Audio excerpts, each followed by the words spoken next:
ರಾಜ್ಯ ರಾಜಕಾರಣದಲ್ಲಿ ಬಿಎಸ್ ಯಡಿಯೂರಪ್ಪ ಹಾಗೂ ಸಿಎಂ ಸಿದ್ದರಾಮಯ್ಯ ನಡುವಿನ ವಾಕ್ಸಮರ ತಾರಕಕ್ಕೇರಿದೆ. ಅಧಿಕಾರಕ್ಕೆ ಬಂದರೆ ಸಿದ್ದರಾಮಯ್ಯರನ್ನು ಜೈಲಿಗೆ ಹಾಕಿಸುವುದಾಗಿ ಹೇಳಿದ್ದ ಬಿಎಸ್ ಯಡಿಯೂರಪ್ಪಗೆ ಸಿಎಂ ತಿರುಗೇಟು ನೀಡಿದ್ದಾರೆ.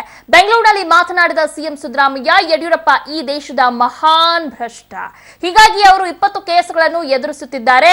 ಇನ್ನೊಬ್ಬರ ಬಗ್ಗೆ ಮಾತನಾಡಲು ಅವರಿಗೆ ಯಾವ ನೈತಿಕ ಹಕ್ಕಿದೆ ಎಂದು ಖಾರವಾಗಿ ಪ್ರತಿಕ್ರಿಯಿಸಿದ್ದಾರೆ.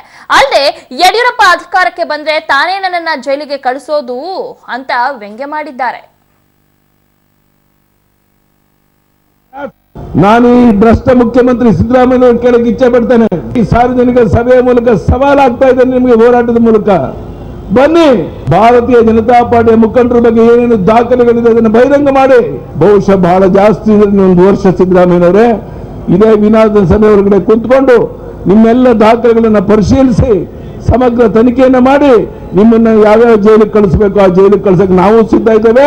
ಈ ಸವಾಲನ್ನು ನೀವು ಸ್ವೀಕಾರ ಮಾಡಿ ಅಂತೇಳಿ ಈ ದೇಶದ ಇತಿಹಾಸದಲ್ಲಿ ನಿಮ್ಮಂತ ಒಬ್ಬ ಭ್ರಷ್ಟ ಮುಖ್ಯಮಂತ್ರಿನ ನಾಡಿನ ಜನ ಕಂಡಿರ್ಲಿಲ್ಲ. ಇವೆಲ್ಲ ಪ್ರಶ್ನೆ ಏನ್ರಿ? ಇವೆಲ್ಲ ಅಧಿಕಾರಕ್ಕೆ ಬಂದ್ರೆ ಯಡಿಯೂರಪ್ಪನೇ ಮಹಾಭ್ರಷ್ಟ ಈ ದೇಶದಲ್ಲಿ. ಬಹುಶಃ ಭಾರತ ದೇಶದಲ್ಲಿ ಯಾರಾದ್ರೂ ದೊಡ್ಡ ಭ್ರಷ್ಟ ಇದ್ರೆ ಇಟ್ಸ್ ಮಿಸ್ಟರ್ ಯಡಿಯೂರಪ್ಪ. ಹಾಗಾಗಿನೇ ಈ facing 20 cases. What moral right he has to speak on others? Tell me, has he got any moral right against corruption? ಸಂಸತ್ ಅಥವಾ ವಿಧಾನಸಭೆ ಪ್ರಜಾಪ್ರಭುತ್ವದ ದೇಗುಲ ಅಂತಾರೆ. ಆದರೆ ತಮಿಳುನಾಡಿನ ಅಸೆಂಬ್ಲಿ ಇವತ್ತು ಅಕ್ಷರಶಃ ರಣರಂಗವಾಯಿತು.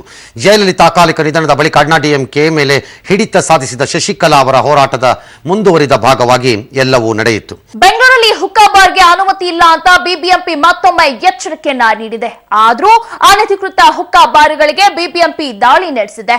ಶಾಂತ ಬೆಂಗಳೂರಿನ ಕರಾಳ ಮುಖದ ಪರಿಚಯವನ್ನ ನಾವು ಮಾಡಿಕೊಡ್ತೀವಿ ನೋಡಿ.